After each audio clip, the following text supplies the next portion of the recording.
When it comes to skydiving, anything that you do not want to land on could be considered a landing hazard or obstacle. These are going to be things like hay bales, fences, power lines, buildings, ponds, trees, anything other than a clear, open, soft field. There are some common obstacles or hazards that are around most airports in the US. One of those we'll talk about is water. A lot of drop zones have either large ponds, lakes, or even nearby oceans. The common practice for water landings is to, like normal, face into the wind if possible, if you have enough altitude to face into the wind, flare to about half brakes at 10 feet, and prepare for a PLF. The reason we have you flare to half brakes is because it's sometimes difficult to gauge depth perception over water. And we still PLF because we don't know how deep that water could be, or if there are rocks, mud, or what's underneath of the water. Once you land, undo your chest strap and get out of the leg straps. If you end up being under the canopy, you can grab the canopy, follow a seam, pull hand over the top of your head to get out from underneath of the canopy, and then swim ashore. Never, never cut away over water. Some people have cut away over water and again misjudged their height over the water and became injured. So don't cut away unless you're already landed in the water, and potentially if you're in a river, if the river's pulling you, the canopy's pulling you with the stream, then you can cut away. If you're going to land in a tree, aim for the thickest, strongest portion of the tree and flare to at least half brakes at about the treetops or just before you enter the outer limbs. As you enter the tree, make sure and protect your face and prepare for a PLF. There is a chance that if you fall all the way through the limbs and are unable to grab any of them, you will need to PLF when you land on the ground. Use your forearms to protect your rib cage and also your center mass. If suspended, you're going to want to try and grab the strongest part of the tree and wait for help. The recommendation is to stay in the harness and wait for help because it can be more dangerous to try and climb out of the harness and climb down the tree because then you risk falling. Buildings, fences, and cars are another type of obstacle that are common around drop zones. For buildings, you're going to want to try and glance off the side of a wall or the car or vehicle if possible. You're still going to want to flare above the building. That'll level out your canopy so that you can swing your feet forward in front of you to absorb most of the shock from the building. Once you do come in contact with the building, you're going to want to prepare to fall again to the ground and also be ready to do another PLF. If you land on the roof, also be prepared to cut away your main parachute after you land. If you feel like the main parachute is catching enough wind to pull you over the side of a building, that's when you're going to want to cut away. Power lines are another significant hazard. The good thing about power lines is that in general, power lines are over roads. So if you're landing in the center of a large field, there's a good chance there aren't going to be power lines out there, but you need to be very careful to check also and be vigilant and watch for power lines. If you have to land on a power line, you're going to want to flare to half brakes right before touching the lines. Again, prepare for a PLF because you don't know if you're going to fall through the power lines or not.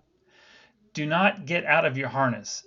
If you're suspended from the power lines, if anybody comes up and touches you, they could complete the circuit and then both of you will get electrocuted.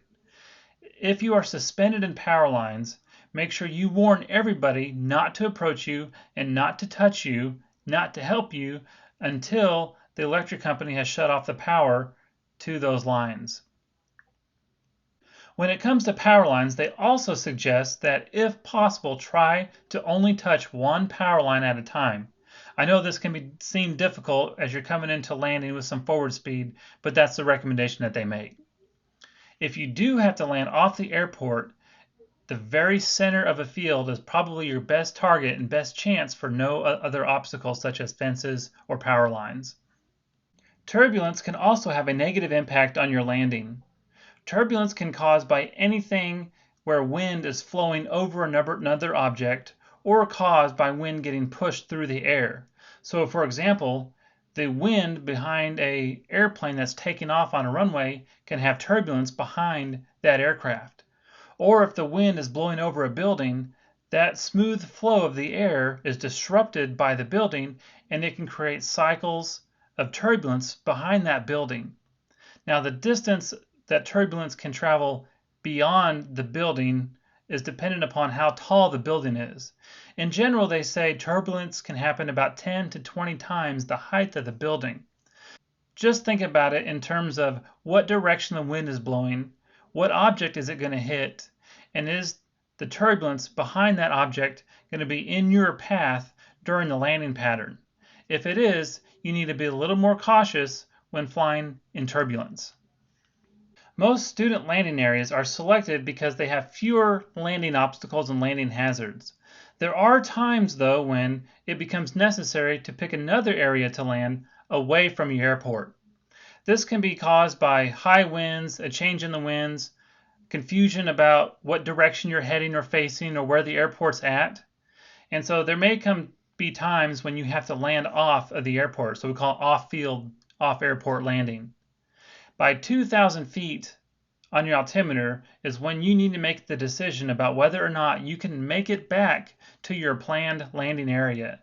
If you're not 100% sure that you can make it back to your planned landing area because of trees or obstacles between you and that landing area, you need to decide and pick an alternate landing area.